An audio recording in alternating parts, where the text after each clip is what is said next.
What's up guys, today we talk about the Konica Big Mini, which is a Japanese point and shoot camera made in the 90s.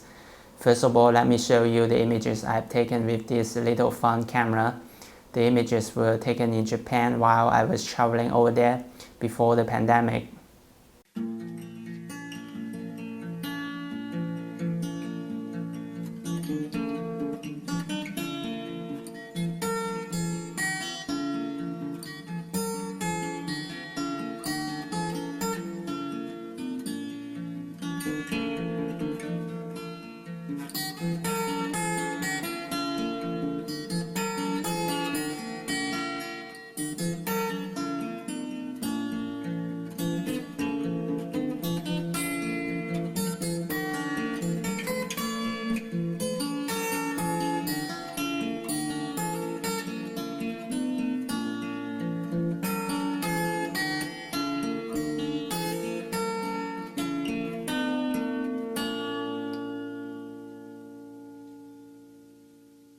You probably know how great this camera is, as it's endorsed by a lot of social media influencers.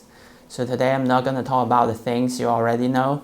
Actually, before social media was a thing, this camera was already highly sought after by amateur photographers due to a female artist, Hiromi Toshikawa, aka HIROMIX, who took photos mainly with a Konica Big Mini, and her photos are amazing. A lot of people bought this camera because of HIROMIX. At the age of 20, she published her first photo album, Ghost Blue, which is a collection of her daily snapshots when she was a high school student. The book was an instant success and won some major photography award in Japan. Most images she took are self-portrait, Japanese cityscape, and everyday subjects, casual but poetic. Reading her album is like reading a diary of a high school girl, and you also get a glimpse of the golden age of Japan in the 1990s.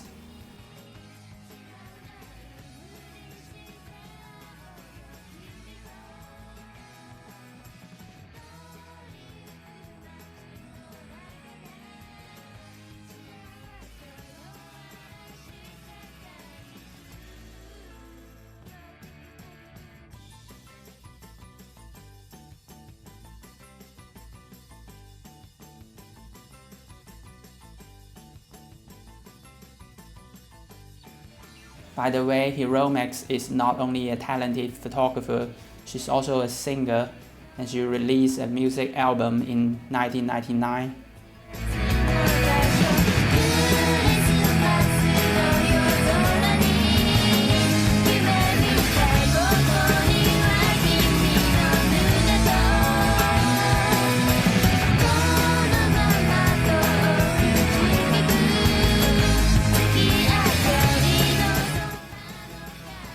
If you search on eBay, you will find that there are many models of the Big Mini, and their prices can be very different. One basic rule is that the prime lens versions are better than the zoom lens versions, because prime lenses would offer better image quality than the zoom lenses. The most premium model is the Big Mini F, which has the 35mm f2.8 lens. The price is about $300 as of today. Depending on the condition, you will get the biggest aperture of f2.8. The second most premium model is the most popular ones, the BM201, BM301, and BM302. These three models are very similar. They all have the 35mm f3.5 lens, except the lens, they are almost the same as the Big Mini F. The price is about $200.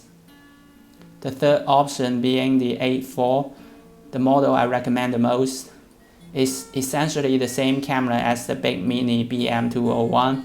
It also has the 35mm f3.5 lens, but it only costs about half the price of the BM201, which is a good deal.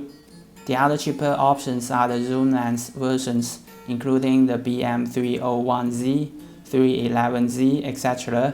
You can often buy one for under $50, but they are not recommended because there's nothing special about these cameras. I recommend buying the Konica A4, which offers the best value compared to other models, but there are also some disadvantages to this camera. First of all, the case is made fully of plastic, so it's prone to cracks, scratches and fingerprints. As you can see, the front part of my camera is already broken, and I fixed it with tape, but it does not look nice. Secondly, as with other big mini models, the screen on the back cover is broken very easily. If this happens, you may need to replace the flex cable, which is available on eBay for about $15.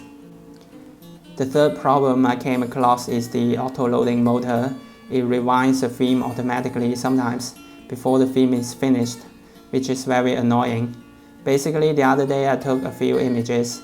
I was at 10 exposures or so, and when I hit the shutter button, all of a sudden the camera rewound the film back to frame 0. I have asked a camera repair expert what was going on, and he said it was due to the motherboard, which is not fixable. I'm not sure how big the probability it happens. It could be a very rare issue, but it happened to me. Overall, I think the Konica Big Mini is a fun camera, but it's also very fragile. So before buying this camera, be aware of the return policy and make sure you are able to return it and get your money back if you find any issue. That's all for today's video. I hope you find it useful. I will see you next time.